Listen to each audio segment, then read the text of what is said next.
Good morning all of you. કેમ છો બધા વિદ્યાર્થી મિત્રો? બધા મજામાં હશો તેવી આશા સાથે આજનો વિડિયો લેક્ચર આપણે આગળ વધારીએ. તો વિદ્યાર્થી મિત્રો, આપણે ચેપ્ટર નંબર 9 ચાલી રહ્યું છે કે જેનું નામ છે કિરણ પ્રકાશ શાસ્ત્ર અને પ્રકાશ્ય ઉપકરણો. તો લાસ્ટ ગયા લેક્ચરની અંદર આપણે વાત કરી હતી ગોળી અરીસાના પ્રકારો. તો ગોળી અરીસાના ટોટલ બે પ્રકારો છે, એક અંતર્ગોળ અરીસો અને બહિર્ગોળ અરીસો. તો અંતર્ગોળ અરીસો અને બહિર્ગોળ અરીસાની વ્યાખ્યા પણ દેખેલી હતી કે ભાઈ કોઈ ગોળાકાર કાચનું કવચ હોય, એમાંથી આપણે કોઈક ભાગને કટ કરી દઈએ અને જો એક ગોળાકાર કાચની જે આપણે ભાગ કટ કરે એની અંદરની બાજુને ચળકાટવાળી બનાવવામાં આવે, અંદરની બાજુ ચળકાટવાળી બનાવવામાં આવે અને બહારની બાજુને અપારદર્શક પડ લગાવવામાં આવે તો જે અરીસાની રચના થતી હોય છે એને અંતર્ગોળ અરીસો કહેતા હતા. અને સેમ પણ આનાથી થોડું ઉલટું કે જો બહારની બાજુને ચળકાટવાળી બનાવવામાં આવે અને અંદરની બાજુ અપારદર્શક બનાવવામાં આવે તો એવા અરીસાને આપણે બચ્ચાલો બહિર્ગોળ અરીસો કહેતા હતા. શું કહેતા હતા? બહિર્ગોળ અરીસો. હવે વિદ્યાર્થી મિત્રો, આજે આપણે અંતર્ગોળ અરીસો અને બહિર્ગોળ અરીસાના અમુક વ્યાખ્યાયિત ટર્મ્સ જોવાના છે. શું જોવાના છે? જો થોડી વાત કરું તો આજે કોઈ છોકરો હોય ને એને મનીષ સર અહીંયા સામે ઊભા રહેલા છે ને નાનો છોકરો છે તો શરીરના પાર્ટ્સ ઓળખવા પડે ને કે ભાઈ એને નાક કહેવાય અને આંખ કહેવાય અને કાન કહેવાય અને ફિંગર કહેવાય, આંગળી કહેવાય અને ટમી પેટ કહેવાય. તો વિદ્યાર્થી મિત્રો, મનુષ્યના અંગો ઓળખવા પડે ને આપણે, એવી રીતે આજે આપણે અરીસો હોય તો અરીસાના ટર્મ્સ કે ભાઈ અરીસામાં ધ્રુવ કોને કહેવાય, મુખ્ય કેન્દ્ર કોને કહેવાય, એટલે જે આપણા શરીરના અંગો છે એટલે અરીસાના પણ અમુક અંગો છે તો એ અંગોને આપણે જોવા જવાના છે, વ્યાખ્યાયિત કરવા જવાના છે. વિદ્યાર્થી મિત્રો, આજનો લેક્ચર ખૂબ જ અગત્યતાનો છે. દરેક વસ્તુને ખૂબ જ ધ્યાનથી સમજજો અને હું તમને રીઝનિંગ જણાવી દઉં કે ભવિષ્યમાં આપણે જ્યારે એક્ઝામ્પલ સોલ્વ કરીશું અથવા તો કોઈ પણ ફોર્મ્યુલા પ્રૂવ કરીશું, બરાબર છે, તો એ વખતે દરેક ટર્મ્સ તમને ખબર હોવી જોઈએ. જ્યારે એક્ઝામ્પલ ગણીશું તો એ વખતે ભાઈ ધારો કે હું ધ્રુવ કહેતો હોય તો અરીસાની આકૃતિ ઇમેજ કરીને ધ્રુવ કોને કહેવાય એ તમારા દિમાગની અંદર જનરેટ થવું જોઈએ. જો આ વસ્તુ નહીં ખબર પડે તો આવનારા ભવિષ્યની અંદર તમને કોઈ થિયરી અથવા તો એક્ઝામ્પલમાં કઈ ખબર નહીં પડે. તો આજનો વિડિયો લેક્ચર આપણો ખૂબ જ અગત્યતાનો છે. તો પ્લીઝ ફ્રેન્ડ્સ, પ્લીઝ વિદ્યાર્થી મિત્રો, આજના લેક્ચરને કમ્પ્લીટલી ધ્યાનથી છેક અંત સુધીને સાંભળજો અને સમજવાનો પ્રયત્ન કરજો. તો વિદ્યાર્થી મિત્રો, ચાલો આપણે દરેક વ્યાખ્યાઓ ખૂબ જ ઊંડાણપૂર્વક સ્વચ્છ આકૃતિ સહિત સમજવાનો પ્રયત્ન કરીએ. વિદ્યાર્થી મિત્રો, તો ચાલો લેટ્સ સ્ટાર્ટ. તો સર્વપ્રથમ તમે અહીં આકૃતિમાં દેખી શકો છો કે અહીંયા મેં અંતર્ગોળ અરીસો અને બહિર્ગોળ અરીસો દર્શાવેલો છે. તો પહેલી ટર્મ્સ જે આવે છે ધ્રુવ, કે જેને આપણે ઇંગ્લિશમાં પોલ બોલતા હોય છે, બરાબર છે. તો પોલ એટલે શું? તો અહીંયા એકવાર આપણે વ્યાખ્યા વાંચીએ. ગોળીય અરીસાની સપાટીના મધ્ય બિંદુને અરીસાનું ધ્રુવ કહે છે. એટલે ગોળીય અરીસો, તો આ ગોળીય અરીસાના આપણે બે ભાગ બતાવેલા છે, અંતર્ગોળ અરીસો અને બહિર્ગોળ અરીસો. તો આ ગોળીય અરીસાની આપણને સપાટી બધાને દેખાય છે તો આનું મધ્ય બિંદુ બચ્ચા પાટી, કયો બિંદુ? મધ્ય બિંદુ. તો આ ગોળીય અરીસામાં મધ્ય બિંદુ કહેવાય કે ના કહેવાય? તો મધ્ય બિંદુને અરીસાનું ધ્રુવ કહે છે, અરીસાનું ધ્રુવ. અને ધ્રુવને આપણે કેપિટલ P થી ઓળખીએ છીએ. શેનાથી ઓળખીએ છીએ? કેપિટલ P, બરાબર છે. એટલે આ આપણું અંતર્ગોળ અરીસાનું મધ્ય બિંદુ અને આ આપણું બહિર્ગોળ અરીસાનું મધ્ય બિંદુ કે જેને આપણે શેનાથી ઓળખી રહ્યા છે? ધ્રુવ, કેપિટલ P. આ વ્યાખ્યાઓ પણ તમને સૌને યાદ રહેવી જોઈએ. તો ફરી એકવાર, આ ગોળીય અરીસાની સપાટી દેખાય છે બચ્ચાઓ. તો આ સપાટીનું જે મધ્ય બિંદુ હોય, સપાટીનું મધ્ય બિંદુ, આ મધ્ય બિંદુ દેખાય છે તો તેને અરીસાનું આપણે શું કહીએ છીએ? ધ્રુવ, પોલ કહેતા હોઈએ છે કે જેને કેપિટલ P થી આપણે નોટિફાઈ કરીશું. તો આ વાત થઈ ધ્રુવની વાત થઈ. દર્પણ મુખ બીજા નંબરની વ્યાખ્યા આવી રહી છે. તો દર્પણ મુખનો મતલબ થાય આ અરીસો છે તો એની જે ગોળાકાર ધાર દેખાય છે વાસ્તવમાં તો ગોળીય કાચમાંથી કટ કરીને આપણે અંતર્ગોળ અને બહિર્ગોળ અરીસો બનાવ્યો છે, બરાબર ને? તો એમાંથી તમને આ ગોળાકાર ધારનો આ વ્યાસ એટલે બચ્ચાઓ વાસ્તવમાં તો આ ગોળાકાર અરીસો હતો ને, આમ ગોળાકાર અરીસો હતો ને વાસ્તવમાં, બરાબર છે? એમાંથી આપણે આટલા પોર્શનને શું કરી દીધો છે? કટ કરી દીધો છે. તો આ આપણો વ્યાસ જ કહેવાય ને, કેન્દ્રથી આપણો વ્યાસ જ કહેવાય ને. તો ગોળાકાર ધારના વ્યાસને અરીસાનું દર્પણમુખ કહેવાય. શું કહેવાશે? દર્પણમુખ. શું કહેવાશે? દર્પણમુખ થી ઓળખીએ. દર્પણમુખને ધારો કે આ અત્યારે વ્યાસના બે ભાગ લઈ લઈએ, તો Q અને Q ડેશ, બરાબર છે? આ પોર્શનમાં વાત કરીએ તો Q અને અહીંયા શું કહી દઈએ? Q ડેશ, એને આપણે દર્પણમુખથી ઓળખીશું. ફરી એકવાર આ અરીસાની જે ગોળાકાર ધાર, તમને આ ગોળાકાર ધાર દેખાય છે, તો આ કેન્દ્ર સેન્ટરમાં આવે, બરાબર છે? તો સેન્ટર થી આ વ્યાસ કયો? તો આ વ્યાસને અરીસાનું દર્પણ, પેલા Q ડેશ, આ વાસ્તવમાં આપણે તમને ફરી એકવાર શાંતિથી સમજાવું છું કે અંતર્ગોળ અરીસો અને બહિર્ગોળ અરીસો બને કેવી રીતે. તો વાસ્તવમાં કાચનો એક ગોળાકાર કાચ જ હોય, એમાંથી કોઈ આપણે ભાગ કાપી લઈએ અને અંદરની સપાટીથી ચળકાટવાળી હોય તો અંતર્ગોળ, બહારની સપાટી ચળકાટવાળી હોય તો બહિર્ગોળ. તો એ જે કાચનો ગોળો હતો, તો એના કેન્દ્રથી આ સપાટીને જ આપણે કટ કરીશું ને, તો એનો જે વ્યાસ દેખાય છે ને, તો Q છે, Q ડેશ છે, તો આ જે વ્યાસને અરીસાનું શું કહેવાશે? દર્પણમુખથી ઓળખાશે. શેનાથી ઓળખાશે? દર્પણમુખ. તો અહીંયા દર્પણમુખ માટે આપણા માટે શું કહેવાશે? દર્પણમુખ Q અને Q ડેશ. શું કહેવાશે?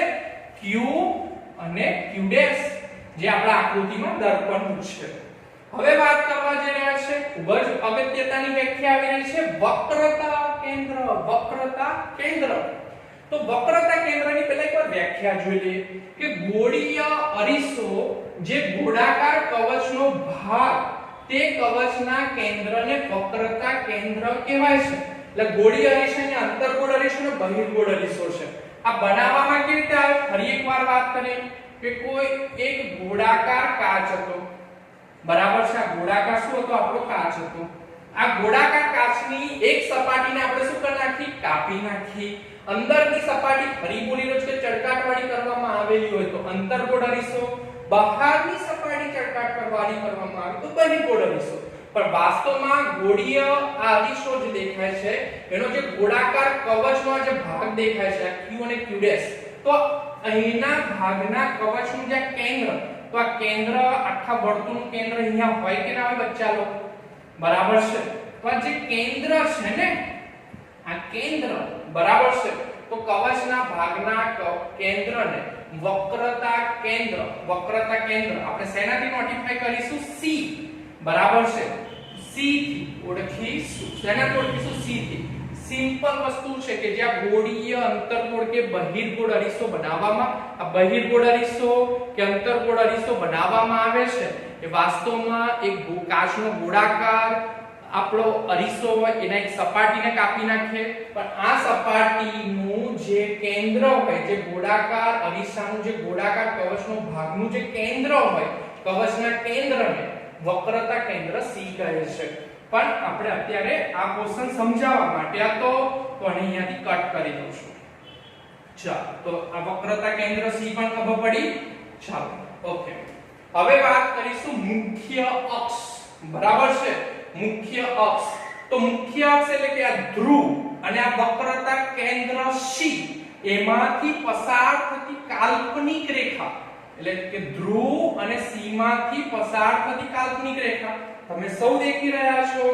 ત્યાં ધ્રુવ P અને વક્રતા કેન્દ્ર C, એમાંથી હું અત્યારે ડોટેડ લીટી દોરી રહ્યો છું. તો પસાર થતી જે કાલ્પનિક રેખા છે, એને આપણે મુખ્ય અક્ષ, બરાબર છે? મુખ્ય અક્ષ થી ઓળખવાના છે. શેનાથી ઓળખવાના છે? મુખ્ય અક્ષ.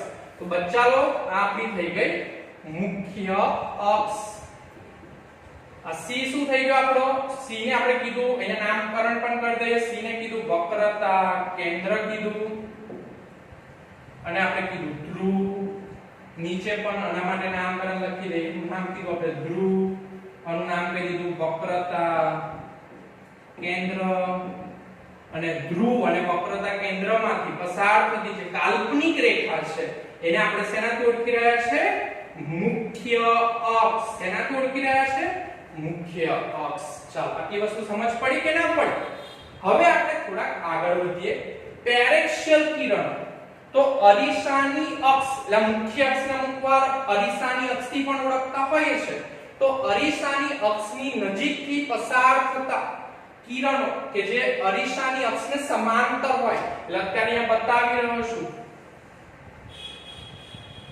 અરીસાની અક્ષની કેવા તમને બધાને દેખાય છે ને, અરીસાની જે મુખ્ય અક્ષ છે તો મુખ્ય અક્ષની નજીક અને પાછા મુખ્ય અક્ષને સમાંતર, જે લખ્યું નથી પણ વાસ્તવમાં સમાંતર હોય, તો જે સમાંતર એટલે અહીંયા હું દોરી રહ્યો છું સમાંતર અને મુખ્ય અક્ષની નજીકના જે કિરણો છે તો અને બચ્ચા લોકો આપણે ઓળખીશું શેનાથી ઓળખીશું? પેરેક્શિયલ કિરણો. તો પેરેક્શિયલ કિરણો લખીએ છે અહીંયા પેરેક્શિયલ કિરણો. અહીંયા પણ નીચે બહિર્ગોળ માટે પણ અહીંયા શું લખાશે? પેરેક્શિયલ કિરણો. ઓકે, તો અરીસાની અક્ષની નજીકના કિરણો, એટલે અરીસાની અક્ષ એટલે મુખ્ય અક્ષ, એના જે નજીકના કિરણો હોય કે જે મુખ્ય અક્ષને પાછા સમાંતર પણ હોય, એને આપણે શેનાથી ઓળખીશું? પેરેક્શિયલ કિરણો. તો વિદ્યાર્થી મિત્રો, અત્યારે આપણે દેખી રહ્યા છે 5 વ્યાખ્યા અભ્યાસ કર્યો. ધ્રુવ કે જે ગોળીય અરીસાની સપાટીનું મધ્ય બિંદુ છે, ધ્રુવ કીધું. દર્પણ મુખ કે જે ગોળાકાર સપાટીની જે ધાર છે, એના જે વ્યાસ છે તો એને આપણે દર્પણ મુખ કીધું. શું કીધું? જે અહીંયા Q અને Q' છે. વક્રતા કેન્દ્ર કે જે વાસ્તવમાં જે ગોળીય અરીસો છે, અંતર્ગોળ અને બહિર્ગોળ અરીસો, એ જે ગોળીય અરીસાના બે ભાગ છે, તો એના કવચનો જે આખો ગોળાકાર કવચ હોય એનું જે આપણી એમ બેઝિકલી કહીએ તો એનું કેન્દ્ર કહેવાય. તો ગોળીય અરીસાના ગોળાકાર કવચના જે એ કવચનું જે કેન્દ્ર હોય તો કેન્દ્રને આપણે વક્રતા કેન્દ્ર C કહીએ. એટલે ધારો કે આ ફરી એકવાર બોલું છું કે ધારો કે આ કાચનો ગોળાકાર કવચ હતું, એમાંથી આ ભાગ કટ કરીને અંતર્ગોળ અરીસો બનાવો કે બહિર્ગોળ અરીસો બનાવો, પણ જે ગોળાકાર કાચનું જે કેન્દ્ર હતું, એટલે આ વાસ્તવમાં એક ગોળાકાર કાચનો જ એક ભાગ છે ને, તેનું જે કેન્દ્ર છે એને વક્રતા કેન્દ્ર કહેવાય. મુખ્ય અક્ષ, સો સિમ્પલ ડેફિનેશન કે ધ્રુવ અને વક્રતા કેન્દ્રમાંથી પસાર થતી જે કાલ્પનિક રેખા છે, કાલ્પનિક રેખા કે જેને મુખ્ય અક્ષથી ઓળખીએ છે. અને નીચે પણ તમે દેખી શકો છો આપણી મુખ્ય અક્ષ થઈ અને પેરેક્શિયલ કિરણ, તો કે ભાઈ અરીસાની જે અક્ષ કે જેને આપણે મુખ્ય અક્ષ પણ ઓળખતા હોય એની નજીકની બાજુ કે નજીકના જે કિરણો હોય જે પસાર થતા હોય કે જે મુખ્ય અક્ષની સમાંતર પણ હોય છે, એને આપણે બચ્ચાલો પેરેક્શિયલ કિરણથી ઓળખીએ છીએ. શેનાથી ઓળખીએ છીએ? પેરેક્શિયલ કિરણો. તો ચાલો આ વ્યાખ્યાઓ નોટબુકમાં નોટ કરી લો અને ખૂબ જ ધ્યાનથી સમજો. હવે આપણે જે વ્યાખ્યા જોવા જઈ રહ્યા છે મુખ્ય કેન્દ્ર કેપિટલ F થી ઓળખીશું.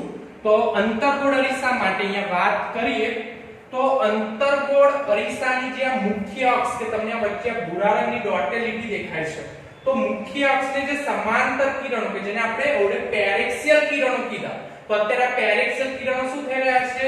આપાત થઈ રહ્યા છે. અંતર્ગોળ અરીસા માટે આ મુખ્ય અક્ષની સમાંતર કિરણો અત્યારે આપાત થઈ રહ્યા છે. હવે અરીસા સાથે બચ્ચા લોકો શું થાય? અહીંયા અથડાય. તો તમે સૌ જાણો છો કે કોઈ પણ વસ્તુ સાથે શું થશે કે અહીંયા અથડામણ થશે, તો આ કિરણ અહીંયાથી શું થશે? પરાવર્તન થશે.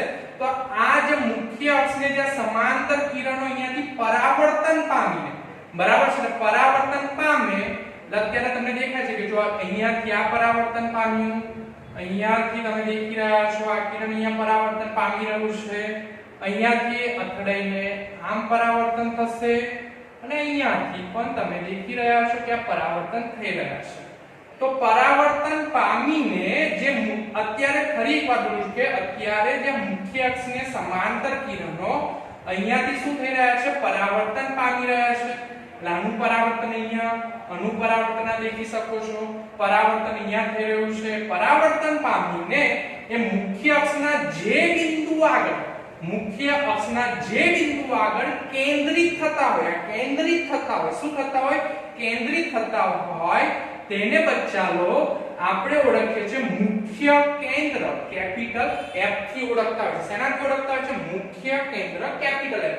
ફરી એકવાર વાત કરું, અંતર્ગોળ અરીસામાં મુખ્ય અક્ષને સમાંતર કિરણો અહીંયાથી તમે દેખી શકો છો કે પરાવર્તન પામીને આ મુખ્ય અક્ષની જે બિંદુએ કેન્દ્રિત થતા હોય, તો જે બિંદુએ કેન્દ્રિત થતા હોય તેને મુખ્ય કેન્દ્ર F કહે છે. શું કહેવાય છે?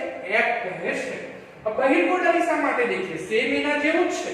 અહીંયા દેખીએ કે મુખ્ય અક્ષ તમને દેખાય છે, તો બહિર્ગોળ અરીસામાં મુખ્ય અક્ષને સમાંતર કિરણો અહીંયાથી અથડાઈને શું હશે? પરાવર્તન પામશે કે નહીં પામે? તો અહીંયાથી આપાત થાય, આ સપાટી સાથે અથડાઈને પરાવર્તન પામે. અહીંયાથી હું ડોટેડ લીટી પાછળ લંબાવી રહ્યો છું, તમે દેખી રહ્યા છો. અહીંયાથી ડોટેડ લીટી પાછળ લંબાવું છું, અહીંયાથી પરાવર્તન થાય છે, અહીંયાથી આપણે પાછળ આ ડોટેડ લીટી લંબાવી રહ્યા છે. કારણ કે બહિર્ગોળ અરીસાની અંદર જે આપણું પ્રતિબિંબ મળતું હોય છે બચ્ચા લોગ, એ પ્રતિબિંબ આપણને આભાસી મળતું હોય છે. એ તો બધી વાત આપણે પછી કરીશું, પણ અત્યારે આ પરાવર્તન કિરણો અને પરાવર્તન કિરણોને હું પાછળની તરફ શું કરી રહ્યો છું? લંબાવી રહ્યો છું. બરાબર છે? એટલે આ જ કિરણોની લીટી મેં કેવી લંબાવી દીધી? અહીંયા પાછળની તરફ લંબાવી દીધી. તો આ પાછળની તરફ જે લંબાવવામાં આવે છે, તો બહિર્ગોળ અરીસા માટે મુખ્ય અક્ષને સમાંતર કિરણો પરાવર્તન તો અહીંયા થઈ ગયા, પણ પરાવર્તન પામી મુખ્ય અક્ષ પરના જે બિંદુ આગળ, મુખ્ય અક્ષના જે બિંદુ આગળ અપકેન્દ્રિત થતા હોય તેવો આભાસ. એટલે અહીંયા આભાસ, કારણ કે વાસ્તવમાં આ તો પરાવર્તન તો આ દિશામાં જ થાય છે, પણ એની લીટીને પાછળ લંબાવી જો, તો અહીંયા આપણને એવું લાગે છે કે અહીંયા વાસ્તવમાં પ્રતિબિંબ અહીંયા કઈ રચાશે, તો ભવિષ્યમાં આપણે વાત કરીશું. પણ અહીંયા આપણે અપકેન્દ્રિત અથવા તો આભાસ થતો હોય, તો આને આપણે મુખ્ય કેન્દ્ર F થી ઓળખીએ છીએ. બરાબર છે? એટલે અહીંયા તમે દેખો છો કે અહીંયા કેન્દ્રિત, અંતર્ગોળ અરીસા માટે કેન્દ્રિત, અને જ્યારે બહિર્ગોળ અરીસા માટે કયો શબ્દ વપરાયો? અપકેન્દ્રિત થતા હોય તો તેને મુખ્ય અક્ષ કહેવાય. તો ફરી એકવાર કે બહિર્ગોળ અરીસામાં મુખ્ય અક્ષને સમાંતર કિરણો અહીંયાથી શું થતા હોય? પરાવર્તન પામે. તો એ પરાવર્તન પામીને એ જે પરાવર્તનની લીટીને મેં પાછળની તરફ લંબાવી અને મુખ્ય અક્ષના જે બિંદુ આગળ, આ મુખ્ય અક્ષ તમને દેખાય છે ડોટેડ લીટી, તો જે બિંદુ આગળ કેન્દ્રિત થતા હોય, મુખ્ય અક્ષ પર જે બિંદુ આગળ કેન્દ્રિત થતા હોય તેને બચ્ચા લોગ આપણે બોલતા હોય છે કેન્દ્રિત નહીં, સોરી, અપકેન્દ્રિત થતા હોય તો તેને આપણે મુખ્ય કેન્દ્ર કેપિટલ F થી ઓળખીશું. શેનાથી ઓળખીશું? Capital F. તો મુખ્ય કેન્દ્રની વાત થઈ ગઈ. હવે ખૂબ જ ઈઝી વસ્તુ પણ સમજવાની વસ્તુ છે, દાખલામાં કામ લાગશે. કેન્દ્ર લંબાઈ કોને કહેવી? તો વિદ્યાર્થી મિત્રો ખૂબ જ ધ્યાનથી દેખજો કે ધ્રુવ, આ ધ્રુવ દેખાય છે તમને, તો ધ્રુવ અને મુખ્ય કેન્દ્ર વચ્ચેના અંતરને, એટલે ધ્રુવ P અને મુખ્ય કેન્દ્ર વચ્ચેના અંતરને કેન્દ્ર લંબાઈ કહેવાય. શું કહેવાય? કેન્દ્ર લંબાઈ. અરીસાનું ધ્રુવ P અને મુખ્ય કેન્દ્ર F વચ્ચેના અંતરને કેન્દ્ર લંબાઈ કહેવાય. અહીંયાથી દૂર બહિર્ગોળ અરીસા માટે તો ધ્રુવ અને બહિર્ગોળ અરીસાનું મુખ્ય કેન્દ્ર F, આ વચ્ચેનું જે અંતર હોય, જે લંબાઈ હોય, એને આપણે બોલીશું કેન્દ્ર લંબાઈ. અરીસાની કેન્દ્ર લંબાઈ. તો મુખ્ય કેન્દ્રને આપણે કેપિટલ F થી ઓળખીએ છીએ, પણ કેન્દ્ર લંબાઈ ફરી એકવાર ધ્રુવ અને જે આપણું અરીસાનું મુખ્ય કેન્દ્ર કેપિટલ F છે, તો બે વચ્ચેનું જે અંતર છે, તો અંતરને કેન્દ્ર લંબાઈ સ્મોલ f થી ઓળખીશું. શેનાથી ઓળખીશું? Small f. હવે વાત કરીએ વક્રતા ત્રિજ્યા. તો ખૂબ જ ઈઝી વસ્તુ છે કે વક્રતા કેન્દ્ર C અને જે આ ધ્રુવ દેખાય છે, તો આ વચ્ચેના અંતરને વક્રતા ત્રિજ્યા કેપિટલ R થી ઓળખીએ છીએ. એટલે કે ધ્રુવ અને વક્રતા કેન્દ્ર C વચ્ચેના અંતરને વક્રતા ત્રિજ્યા થી ઓળખીશું. બરાબર છે? ધ્રુવ અને વક્રતા કેન્દ્ર C વચ્ચેના અંતરને વક્રતા ત્રિજ્યા થી ઓળખીશું. તો ચાલો બચ્ચાઓ કમ્પ્લીટ વ્યાખ્યા યાદ રાખી લો. આકૃતિમાં પણ એ વ્યાખ્યાને ઇન્ડિફાઈ કરી દો. સમજ પડે છે કે નથી પડતી? કમ્પ્લીટલી જોઈ લો. ચાલો ચલો હવે આગળ દેખીએ કોણીય દર્પણ મુખ કોને કહેવાય. તો તો કોણીય દર્પણ મુખનો મતલબ એવો થાય કે જે અરીસાની જે વર્તુળાકાર ધાર તમને દેખાય છે, તો ધારનું કોઈ બિંદુ ધારી લો. ધારો કે આપણે Q બિંદુ ધારી લઈએ છે, તો ધારનું કોઈ બિંદુ અને જે આપણું વક્રતા કેન્દ્ર C વચ્ચે જે જોડતી રેખા, જો તમને આ રેખા દેખાય છે, એ મુખ્ય અક્ષ સાથે, કોની સાથે? મુખ્ય અક્ષ સાથે જે ખૂણો એટલે જે કોણ બનાવે છે, અહીંયા થીટા જેટલો કોણ બનાવે છે, તેને આપણે બોલીશું કોણીય દર્પણમુખ. એટલે અહીંયા કોણીય દર્પણમુખ કેવાશે. એટલે અહીંયા જે કોણીય દર્પણમુખ છે એ ખૂણો QC P થઈ રહ્યો છે, બરાબર છે. ખૂણો કેટલો બનાવી રહ્યો છે? થીટા જેટલો ખૂણો બનાવી રહ્યો છે. ફરીથી જે આકૃતિમાં દેખાય છે તે જ બોલી રહ્યો છું, ગોખવાની કોઈ જરૂર નથી. ફરીથી અરીસાની આ વર્તુળાકાર ધારનું કોઈ બિંદુ લઈ, એ બિંદુને આપણે વક્રતા કેન્દ્ર C સાથે શું કરી દો? જોડી દો. તેને આપણે મુખ્ય એટલે જે આપણું જે બિંદુને જોડી દીધું, કે એ રેખા આ મુખ્ય અક્ષ સાથે જે ખૂણો બનાવે, જે કોણ બનાવે, તેને બોલાય કોણીય દર્પણમુખ. બરાબર છે? શું કહેવાશે? કોણીય દર્પણમુખ. હવે એના પછી વાત કરીશું બીજી વ્યાખ્યા, ફોકલ પ્લેન. બરાબર છે? ખૂબ જ ઈઝી છે. તો મુખ્ય કેન્દ્ર જે કેપિટલ F છે, બરાબર છે, તો મુખ્ય કેન્દ્રમાંથી પસાર થતી, એટલે તમને દેખાય છે કે અત્યારે જો પહેલા ખૂબ જ ધ્યાનથી દેખજો કે અત્યારે જે આપાત કિરણ છે મુખ્ય અક્ષને સમાંતર નથી, અમુક ખૂણે આમ ત્રાંસા આવી રહ્યા છે. એટલે અહીંયાથી આ બે કિરણો દેખાય છે, તો આ કિરણ અહીંયા આખડે અહીંયાથી પરાવર્તન પામે છે, આ કિરણ અહીંયાથી આવીને પરાવર્તન પામ્યું. અત્યારે આ બંને કિરણો પરાવર્તન પામીને જે બિંદુએ છેદે, તેને આપણે શું નામ આપ્યું? મુખ્ય કેન્દ્ર કીધું. શું કીધું? મુખ્ય કેન્દ્ર.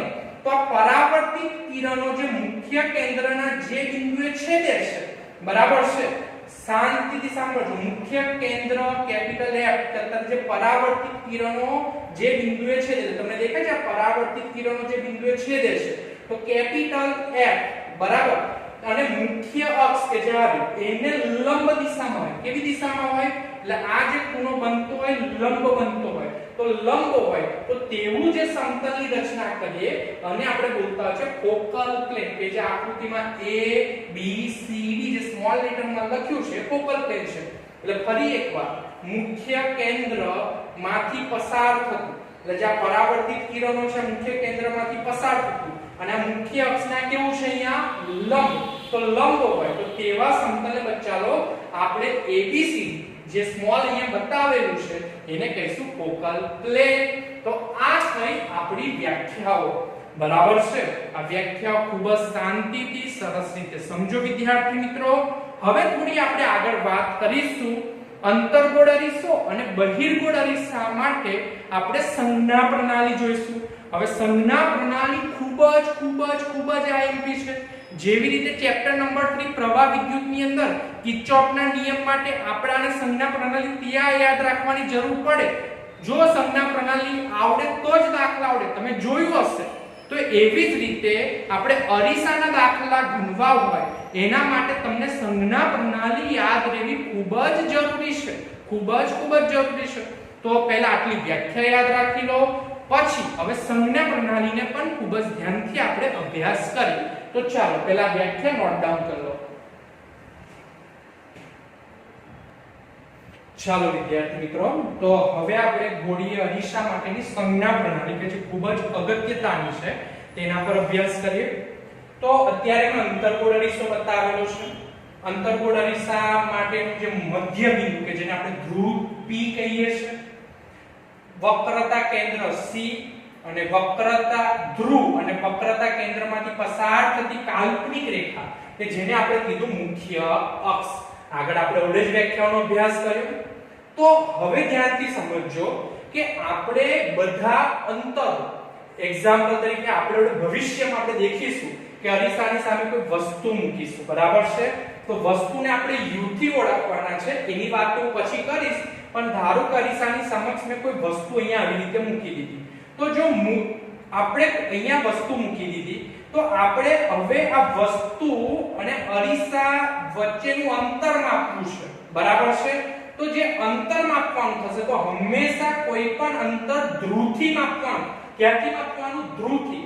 કહેવાનું તાત્પર્ય બચ્ચા લોકો અહીંયા એવું છે કે આપણે જે અંતર માપવાનું છે ધ્રુવથી માપવાનું એટલે ફૂલપટ્ટીનો જે 0 હોય શું હોય 0 ફૂલપટ્ટીનો 0 હંમેશા ધ્રુવ પર જ હોવો જોઈએ વસ્તુ આ દિશામાં મૂકેલી હોય કે વસ્તુ પાછળની સાઈડ મૂકેલી હોય પ્રતિબિંબની પણ વાત કરીએ કે પ્રતિબિંબ આ સાઈડે મળે કે પાછળની સાઈડે મળે પણ કોઈ પણ વસ્તુ કે પ્રતિબિંબનું જ્યારે અંતર માપીશું એ ધ્રુવની સાપેક્ષે માપીશું એટલે કે આપણે હંમેશા p થી જ આ દિશામાં કે આ દિશામાં માપવાનું આ ખૂબ જ અગત્યની વાત છે ફૂલપટ્ટી ધારો કે અમારી આ વસ્તુ છે તો ફૂલપટ્ટીનો હંમેશા 0 p પર જ મુકાય મારે માપન હંમેશા p થી આ દિશામાં જ થશે બરાબર છે પ્રતિબિંબ ધારો કે અહીંયા મળતું હોય તો માપન હંમેશા અહીંયાથી p બિંદુથી જ માપન થાય પાછળની તરફ મળે તો પણ માપન હંમેશા p બિંદુથી થાય કહેવાનું તાત્પર્ય ફૂલપટ્ટીનો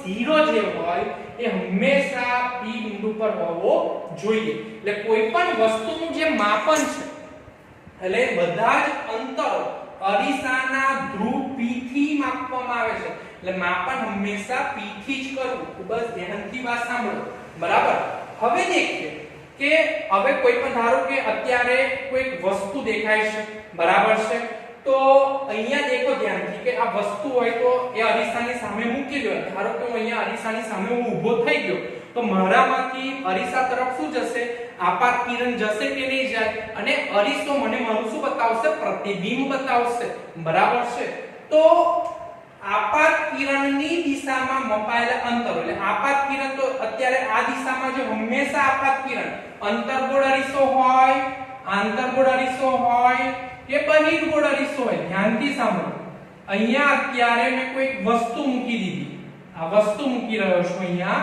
બરાબર છે વસ્તુ p તો આ વસ્તુ જે મૂકી રહ્યો છું તો આમાંથી જે નીકળતું આપાત કિરણ તો આપાત કિરણ તો હંમેશા વસ્તુમાંથી જ નીકળે ને હા કે ના તો આ આપાત કિરણની દિશા થઈ કોની દિશા થઈ આપાત કિરણની દિશા તો આપાત કિરણની દિશામાં મપાયેલા અંતર એટલે તમે દેખો છો કે ભાઈ અત્યારે આપણને અહીંયા કશું મળી રહ્યું છે અને આ અંતર માપી રહ્યા છે તો અહીંયાથી આપણે આમ ધ્રુવથી માપીશું ધ્રુવથી આ વસ્તુનું અંતર માપીશું તો આનો એરો અને આપાત કિરણનો એરો કેવો છે સમાન છે કહેવાનું તાત્પર્ય આપાત કિરણની દિશામાં મપાયેલા અંતરો પોઝિટિવ ફરી એકવાર સમજાવું છું આપાત કિરણનો એરો આ દિશામાં છે હવે અત્યારે અહીંયા કોઈ વસ્તુનું પ્રતિબિંબ મને મળી રહ્યું છે ધારો કે આ પ્રતિબિંબ મળી રહ્યું છે તો અહીંયા જે ઉપર કીધું એ રીતે કે ભાઈ ધ્રુવથી માપવાનું એટલે ધ્રુવથી આટલું અંતર હું માપી રહ્યો છું પ્રતિબિંબ અંતર v માપી રહ્યો છું તો તમે દેખો ધ્રુવથી આમ માપ્યું એટલે મારો જ્યાંથી માપેલો એરો આમ જશે તો એક આ એરો ધ્યાનથી દેખો ને આપાત કિરણનો એરો દેખો બંનેની દિશા કેવી છે સમાન છે તો નિશાની કેવી લેવાની પ્લસ એટલે આપાત કિરણની દિશામાં મપાયેલા અંતરો પોઝિટિવ લેવાના બરાબર છે એટલે આ મારો v થશે પણ હવે અહીંયા ધ્યાનથી દેખો કે ધારો કે અહીંયા પ્રતિબિંબ મને કોઈ અહીંયા જગ્યા મળતું હોય બરાબર છે તો રૂલ્સ પહેલા નંબરનો કે માપન હંમેશા કઈથી થાય ધ્રુવથી થાય એટલે p થી અહીંયા સુધીનું માપન v થાય તો મારો જે એરો દેખાય છે તમને બધાને તો મારો જે એરો છે ધ્રુવથી આ તરફ કારણ કે ધ્રુવથી જ બધી વસ્તુ મપાય તો અહીંથી આ તરફ છે હવે આપાત કિરણ આમ જાય છે હું માપન જે કરું છું એ આપાત કિરણની કઈ દિશામાં કરું છું વિરુદ્ધ દિશામાં થાય છે તો એ વખતે મારે જે સંજ્ઞા લેવાની થશે એ માઈનસ લેવાની થશે કઈ લેવાની થશે માઈનસ એટલે આપાત કિરણની વિરુદ્ધ દિશામાં મપાયેલા અંતરો રૂલ લેવું છોકરાઓમાં બહુ જ કન્ફ્યુઝ થતા હોય છે ખૂબ જ ધ્યાનથી સાંભળો મારી વાત કે ધારો કે પ્રતિબિંબ અહીંયા મળ્યું તો પ્રતિબિંબનું અંતર મને કોઈ માપવાનું કીધું તો રૂલ્સ નંબર 1 કોઈ પણ માપન ધ્રુવથી કરો એટલે p થી મે આ દિશામાં અહીંયા પ્રતિબિંબ મળ્યું તો આટલું અંતર માપવાનું ચાલુ કર્યું તો મે અહીંથી જે દિશામાં માપન કરતો એ દિશામાં એરો થાય હવે એ એરાને ધ્યાનથી દેખવાનું કે એ એરાની દિશા ને આપાત કિરણની દિશા કેવી છે અત્યારે કેવી દેખાય છે સમાન દેખાય છે તો નિશાની પ્લસ લેવો હવે મેં દેખ્યું કે મારું પ્રતિબિંબ ધારો કે અહીંયા મળી રહ્યું છે તો રૂલ્સ નંબર 1 કે માપન હંમેશા ધ્રુવથી કરવું એટલે ધ્રુવથી મેં ફૂલપટ્ટી મૂકીને આ દિશાનું અંતર માપ્યું તો એરો ધ્રુવથી આ દિશામાં વાગે છે તમે દેખી રહ્યા છો તો અહીંયા તમે દેખો છો કે આપાત કિરણ આમ જાય છે પણ આપણું જે અંતર માપી રહ્યા છે વિરુદ્ધ દિશામાં માપી રહ્યા છે એટલે નિશાની કઈ બચ્ચા લોક થઈ જશે માઈનસ થઈ જશે કઈ થઈ જશે માઈનસ થઈ જશે. તો રૂલ્સ નંબર 3 બરાબર છે. આપાત કિરણની દિશામાં મપાયેલા અંતરો પોઝિટિવ, આપાત કિરણની વિરુદ્ધ દિશામાં મપાયેલા અંતરો નેગેટિવ લેવા. બરાબર. હવે ખૂબ જ ઈઝી છે. હવે એના બે પોઈન્ટ. મુખ્ય અક્ષથી ઉપર કોઈ પણ વસ્તુ હોય, બરાબર છે, તો મુખ્ય અક્ષથી ઉપરની ઊંચાઈને પોઝિટિવ ગણવી અને મુખ્ય અક્ષથી નીચે તરફની ઊંચાઈને બચ્ચા લોકો આપણે શું ગણવાનું છે? નેગેટિવ ગણવાની છે. શું ગણવાની છે? નેગેટિવ. તો અહીંયા બીજા નંબરના અને ત્રીજા નંબરના રૂલ્સને ખાસ ધ્યાનથી સમજો. ચોથો અને પાંચમો રૂલ્સ તો ખૂબ જ ઈઝી છે. મુખ્ય અક્ષની ઉપરની તરફની ઊંચાઈને પોઝિટિવ અને મુખ્ય અક્ષથી નીચે તરફની કોઈ વસ્તુ હોય કે પ્રતિબિંબ હોય તો એ નિશાની આપણે કેવી લઈશું? નેગેટિવ લઈશું. તો આ રીતે આજનો આપણો વિડિયો લેક્ચર પૂરો થાય છે. આજનો વિડિયો લેક્ચર ખૂબ જ અગત્યતાનો હતો. વિદ્યાર્થી મિત્રો, સંજ્ઞા પ્રણાલીની વાત કરીએ કે વ્યાખ્યાની વાત કરીએ, આ દરેક વસ્તુ એક્ઝામ્પલમાં ખૂબ જ કામ લાગશે. તો વિદ્યાર્થી મિત્રો, આ સાથે મારો આજનો વિડિયો લેક્ચર પૂરો કરું છું. જય હિન્દ, જય ભારત. નમસ્કાર વિદ્યાર્થી મિત્રો, વાંચતા રહો. આભાર.